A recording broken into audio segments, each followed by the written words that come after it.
Good morning students. Last video lecture में हमने 2.4 exercise देखे थे। अब हम 2.5 एक्सरसाइज देखने वाले हैं, लेकिन उसके पहले कुछ एक्सप्लेनेशन बता रही हूँ। See nature of roots. अब ये क्या है?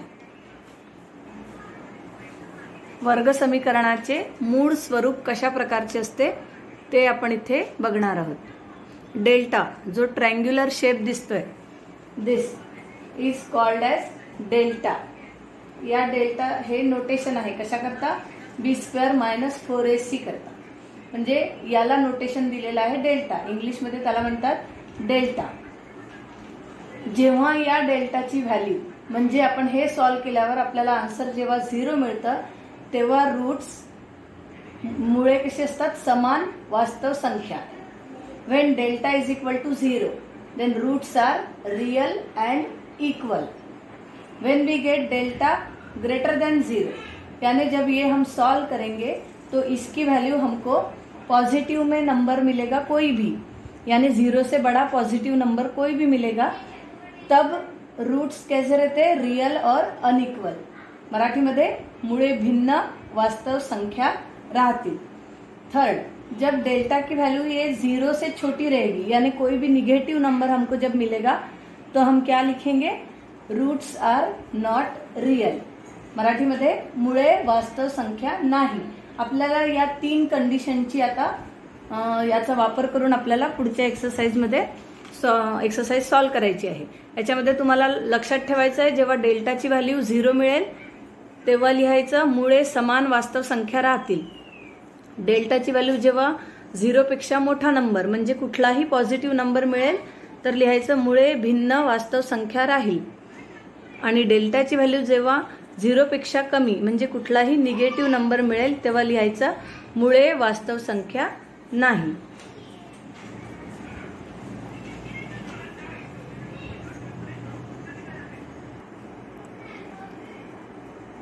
एक और एक्सप्लेनेशन देखो।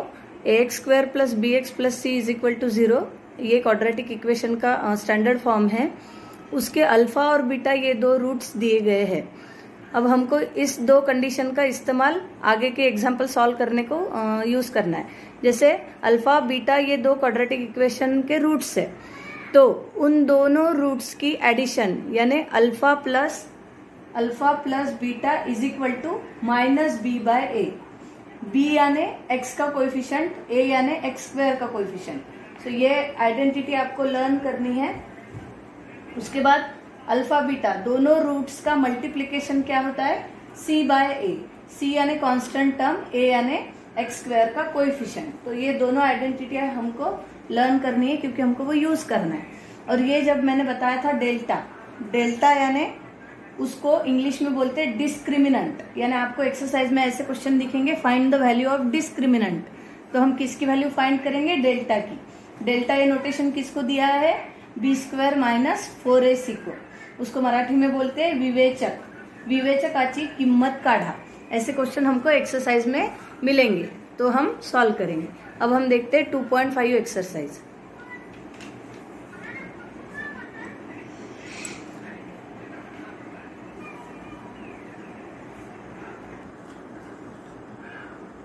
Exercise 2.5 first question. उसमें क्या दिया है? एक्टिविटी दी है। पहले बॉक्स में है क्वाड्रेटिक इक्वेशन, पहिल्या बॉक्स मध्ये वर्ग समीकरण दिलेला आहे। दुसऱ्या बॉक्स मध्ये लिहिलेला आहे b² - 4ac ची किंमत 5 आणि त्याच्याच खाली b² - 4ac ची किंमत -5। आणि थर्ड बॉक्स मध्ये तुम्हाला फिलअप करायचं आहे। जेव्हा b² - 4ac हे कशाला नोटेशन आहे? डेल्टा। याचं नोटेशन काय आहे? Delta, discriminant, विवेचक। इस पूरे वैल्यू को हम डेल्टा से डिनोट करते हैं। अब इसका मतलब क्या है? डेल्टा = 5। 5 यानी क्या है? 0 से बड़ा। और जब 0 से बड़ा रहता है तो नेचर ऑफ रूट क्या रहेगा?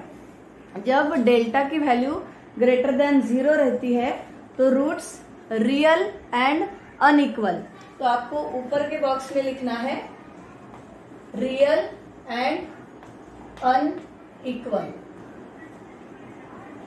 और यहाँ पे लिखना है जब डेल्टा की वैल्यू 5 है, -5 यानी 0 से छोटा है, तो डेल्टा की वैल्यू क्या आएगी? -5 है, 0 से छोटा, तो नेचर ऑफ रूट क्या आएगा, नॉट रियल, नॉट रियल। यानी डेल्टा की वैल्यू जब 0 से बड़ी है तो रियल एंड अनइक्वल, और जब 0 से छोटी है यानी -5 तो नॉट रियल। मराठी मीडियम मध्ये काय लिहाल, रियल अँड अनइक्वल करता मुळे भिन्न वास्तव संख्या, इथे लिहाल मुळे भिन्न वास्तव संख्या, आणि इथे मुळे वास्तव संख्या नाही। नेक्स्ट एक्झाम्पल आपण आता बघूया। नेक्स्ट एक्झाम्पल मध्ये दिलेला आहे, परत ऍक्टिव्हिटीज आहे, sum of roots equal to -7। Second example, sum of roots -7, मुळांची बेरीज किती दिलेली आहे, -7। याच्या बाजूला जो बॉक्स आहे तो तुम्हाला फिलअप करायचा आहे, वर्ग समीकरण, क्वाड्रॅटिक इक्वेशन, आणि याच्या पुढे दिलेला आहे त्यांनी product of roots,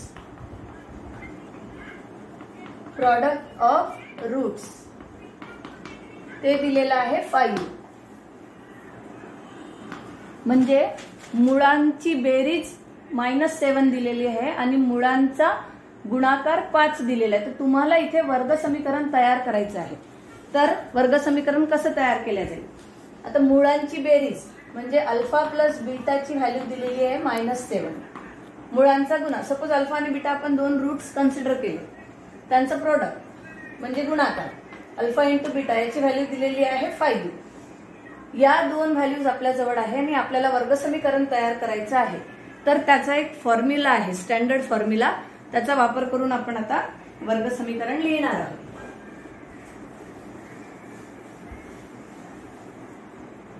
standard formula आहे x² minus alpha plus beta into x plus alpha beta is equal to 0। This is the standard formula. Now alpha plus बीटाची व्हॅल्यू आपल्याजवळ -7 आहे आणि अल्फा इंटू बीटाची व्हॅल्यू 5 आहे, ती व्हॅल्यू आपण याच्यात सबस्टिट्यूट करू। सो x² ही मायनस साइन, अल्फा प्लस बीटाची आन्सर सुद्धा मायनस मध्ये आहे म्हणून ब्रॅकेट मध्ये लिहूया, हा x प्लस अल्फा इंटू बीटाची व्हॅल्यू आहे 5, so is equal to 0। So x² minus into minus plus 7x plus 5 is equal to 0। म्हणजे या ब्रॅकेट मध्ये कोणतं वर्ग समीकरण लिहाल, this x² plus 7x plus 5 is equal to 0। जेव्हा मुळांची बेरीज दिलेली होती, मुळांचा गुणाकार दिलेला होता आणि वर्ग समीकरण तयार करायला सांगितलं, तर हा स्टँडर्ड फॉर्म्युला आधी लिहायचा आणि मुळांची बेरीज जी आहे त्याच्या जागेवर त्याची व्हॅल्यू सबस्टिट्यूट केली आणि गुणाकार जो आहे त्याच्या जागेवर ती व्हॅल्यू सबस्टिट्यूट केली, तर आपल्याला हे वर्ग समीकरण मिळालं। तर तुम्हाला दुसऱ्या बॉक्समध्ये हे लिहायचं आहे। त्यानंतर याच प्रॉब्लेम मध्ये परत तिसरी ऍक्टिव्हिटी आहे, ती बघूया। Alpha and beta roots of quadratic equation, alpha आणि बीटा हे वर्ग समीकरणाचे मूळ आहेत। वर्ग समीकरण ऑलरेडी दिलेलं आहे, तुम्हाला अल्फा प्लस बीटा आणि अल्फा इंटू बीटाची व्हॅल्यू लिहायची आहे। आपण बघूया वर्ग समीकरण। Third activity, 2x² minus 4x minus 3 is equal to 0। हे वर्ग समीकरण दिलेलं आहे आणि तुम्हाला अल्फा प्लस बीटा ची व्हॅल्यू काढायची आहे आणि अल्फा इंटू बीटाची सुद्धा व्हॅल्यू काढायची आहे। एक्सरसाइज स्टार्ट करण्याच्या आधी मी सांगितलं होतं तुम्हाला, अल्फा प्लस बीटा म्हणजे काय असतं, -b/a, आणि अल्फा इंटू बीटा म्हणजे c/a। तर आता हे फॉर्म्युले आहेत, आपल्याला त्यांचीच व्हॅल्यू काढायची आहे। आता b, a आणि c या व्हॅल्यू आपण या वर्ग समीकरणावरून काढू शकतो। a ची व्हॅल्यू काय राहील, x² चा कोएफिशियंट 2, b ची व्हॅल्यू काय राहील, x चा कोएफिशियंट, x चा सहगुणक, साइनच्या सोबत घ्यायचा आहे म्हणजे -4, आणि c ची व्हॅल्यू काय राहील, -3, c इक्वल टू -3। आता व्हॅल्यूज आहे आपल्याजवळ हे सूत्र पण आहे, आपल्याला ही व्हॅल्यू काढायची आहे। मग मायनस आधी b ची व्हॅल्यू काय, -4, मग -4 लिहिलं, a ची व्हॅल्यू काय 2, minus minus plus, 4/2 and 2 1s are 2, 2 2s are 4, so here 2. त्यानंतर alpha into beta is equal to C/A. C ची व्हॅल्यू काय आहे -3, A ची व्हॅल्यू काय आहे 2. आता इथे सॉल्व्ह होत नाही, म्हणजे आपल्याला काय काढायला सांगितलं होतं, अल्फा प्लस बीटाची व्हॅल्यू काढा. तर अल्फा प्लस बीटाची व्हॅल्यू काय आली 2 आणि अल्फा इंटू बीटाची व्हॅल्यू काय आली -3/2. कसं काढलं आपण पहिले या वर्ग समीकरणावरनं एबीसीच्या व्हॅल्यूज लिहायच्या. त्यानंतर याची सूत्र आहे अल्फा प्लस बीटा, दोन मुळांची बेरीज म्हणजे -b/a असतं आणि मुळांचा गुणाकार म्हणजे C/A असतं. मग आपण या व्हॅल्यूज तिथे सबस्टिट्यूट केल्या आणि आन्सर काढलं. यानंतर आपण नेक्स्ट सेकंड क्वेश्चन बघूया. आता आपण बघूया क्वेश्चन नंबर 2. क्वेश्चन नंबर 2 मध्ये म्हटलेलं आहे विवेचकाची किंमत काढा, find the value of discriminant. अभी एक्सप्लेन किया था मैंने, डिस्क्रिमिनेंट यानी डेल्टा. डेल्टा किसका नोटेशन है, b² - 4ac का. तो ये क्वाड्रेटिक इक्वेशन हमको दिया है और उस पर से हमको डेल्टा की वैल्यू निकालनी है, विवेचकाची किंमत काढायची है. तो सबसे पहले हम देखते हैं √2x² + 4x + 2√2 = 0. ये क्वाड्रेटिक इक्वेशन दिया है, तो इस पर से पहले हम एबीसी के वैल्यूज लिखेंगे. ए की वैल्यू क्या आएगी √2, बी की वैल्यू क्या आएगी 4 और सी की वैल्यू 2√2. एबीसी की वैल्यू हमने लिख ली है. हमको डिस्क्रिमिनेंट की वैल्यू निकालनी है, विवेचकाची किंमत काढायची है. तो ये डेल्टा यानी डिस्क्रिमिनेंट. ये नोटेशन किसको दिया है, b² - 4ac को. तो अभी हमको इसकी वैल्यू फाइंड करना है. तो इनके वैल्यूज हमारे पास ऑलरेडी है, हम सब्स्टिट्यूट करेंगे. b² यानी किसका स्क्वायर, 4 का स्क्वायर, -4 इंटू ए की वैल्यू क्या है √2 इंटू सी की वैल्यू क्या है 2√2, 4 का स्क्वायर 16. अब ये जो रूट में नहीं है पहले उनका मल्टीप्लिकेशन कर लेते हैं. 4 2s are 8 और हमको मालूम है √2 इंटू √2 यानी √2 का स्क्वायर. स्क्वायर और स्क्वायर रूट साइन कैंसिल हो जाता है, तो आंसर क्या आता है 2. So into 2, so is equal to 16 -8 2s are 16, so is equal to 0. So इस एक्झाम्पल में डिस्क्रिमिनंट की व्हॅल्यू, विवेचकाची किंमत किती आलेली आहे 0.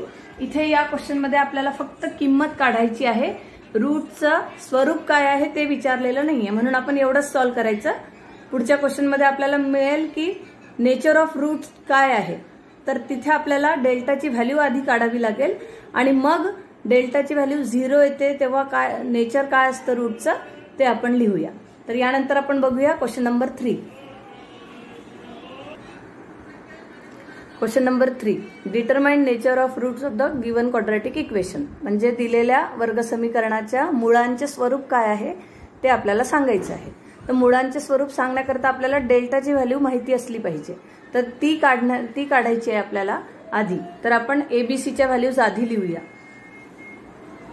So here A is equal to 2, B is equal to -7 and c is equal to 2.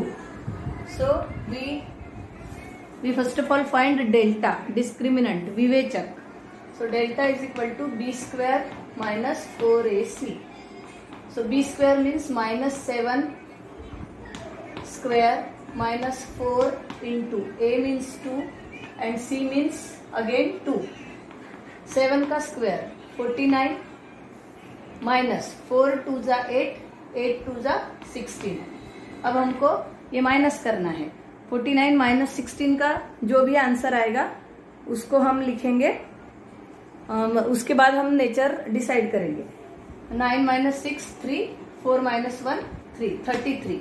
अब 33 ये 0 से बड़ा है, सो डेल्टा की वैल्यू आई 33 जो कि 0 से बड़ा है. So therefore delta is greater than 0, और जब भी डेल्टा ग्रेटर देन 0 होता है सो रूट्स कैसे होते हैं, roots are real and unequal. When delta is greater than 0, then roots are real and unequal. मराठीमध्ये काय येईल, मुळे भिन्न व वास्तव संख्या. मुळे भिन्न व वास्तव संख्या. इस तरीके से हमको सॉल्व करना है. नेचर ऑफ रूट जब भी हमको फाइंड करना रहेगा तो हम पहले एबीसी के वैल्यूज लिखेंगे, फिर डेल्टा की वैल्यू निकालेंगे, फिर डेल्टा की वैल्यू 0 से बड़ी है, छोटी है या इक्वल है, उस हिसाब से हमारे पास 3 कंडीशन है तो लास्ट आंसर लिखेंगे। इसका लास्ट आंसर मराठी में लिखेंगे आप, मुळे ही भिन्न वास्तव संख्या आहेत। इसके बाद हम नेक्स्ट वीडियो लेक्चर में क्वेश्चन नंबर 4 देखेंगे।